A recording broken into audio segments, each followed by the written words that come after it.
Kita tengok sedikit apa yang dikatakan oleh seorang Jack Welch ya. Ini tokoh dari General Electric ya. Dia mengatakan ada 4 E ya. E yang pertama adalah energi. Bagaimana kalau kita ingin melakukan suatu perubahan itu, kita harus get up every day.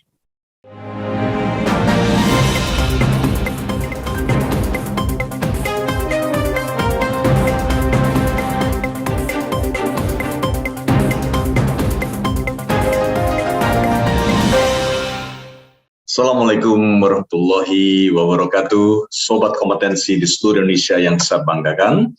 Selamat bertemu kembali di channel yang dahsyat ini, channel yang peduli pada masa depan Anda. Saya ingin menuntaskan penjelasan saya, ulasan saya mengenai materi disrupt you or die. Dan kali ini kita akan masuk kepada part yang keempat, yang akan kita coba tuntaskan dengan topik di sini adalah leadership on disruptive era. Sobat kompetensi di seluruh Indonesia yang saya banggakan, Rupert Murdoch mengatakan bahwa sekarang bukan zamannya yang besar mengalahkan yang kecil, tapi yang cepat mengalahkan yang lambat.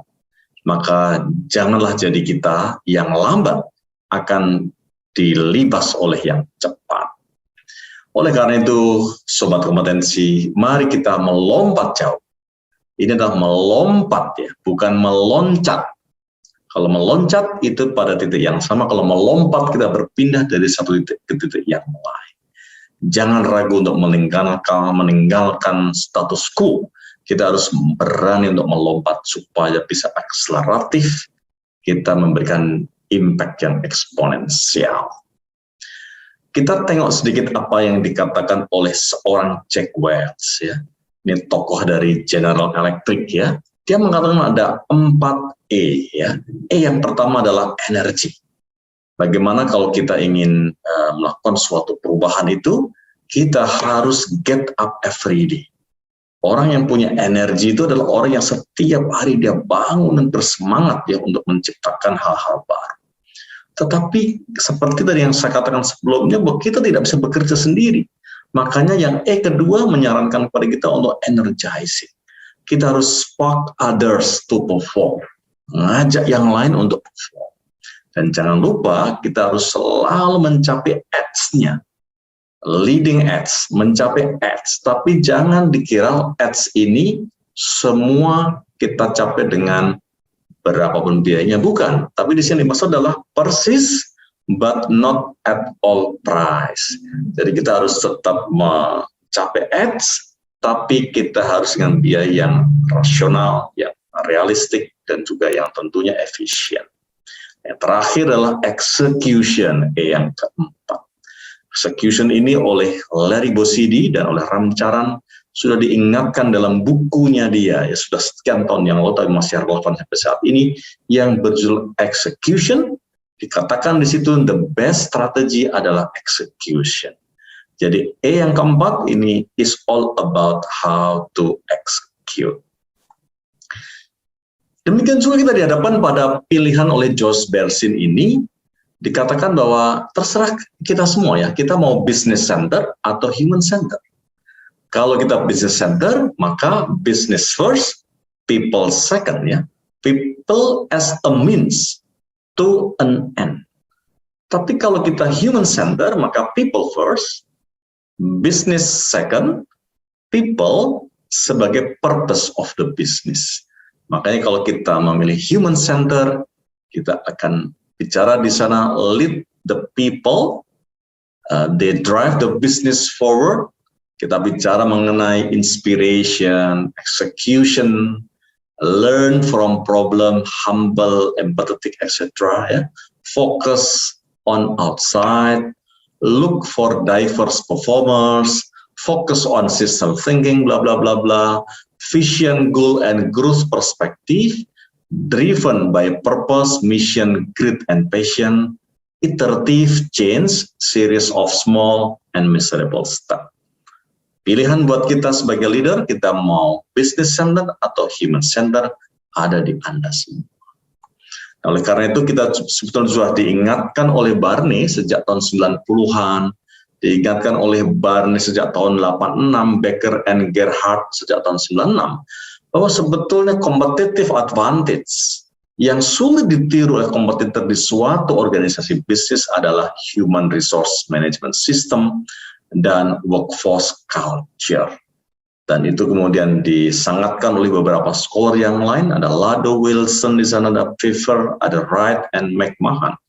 Mengatakan bahwa dari perspektif ini, maka human resources system dan strategis akan terutama yang important source of sustained competitive advantage, akan menjadi suatu competitive advantage yang sulit ditiru oleh perusahaan-perusahaan kompetitor.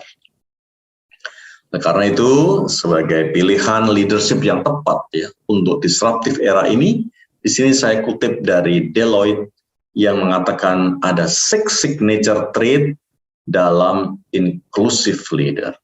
Apa itu semua? Ada cognizant di sini, ada kemudian curiosity, kemudian ada culture intelligence, ada collaboration, commitment, dan courage.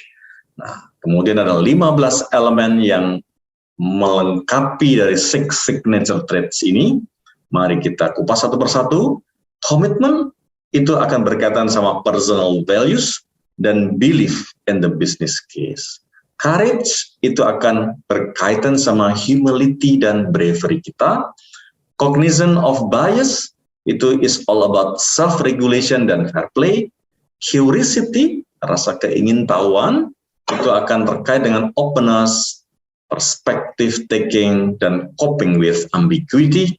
Culture, intelligence akan berkaitan sama drive, knowledge, dan adaptability.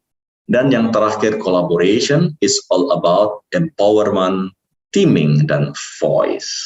Maka secara kolektif, 6 trait itu akan mewakili powerful capability yang highly adapted to diversity.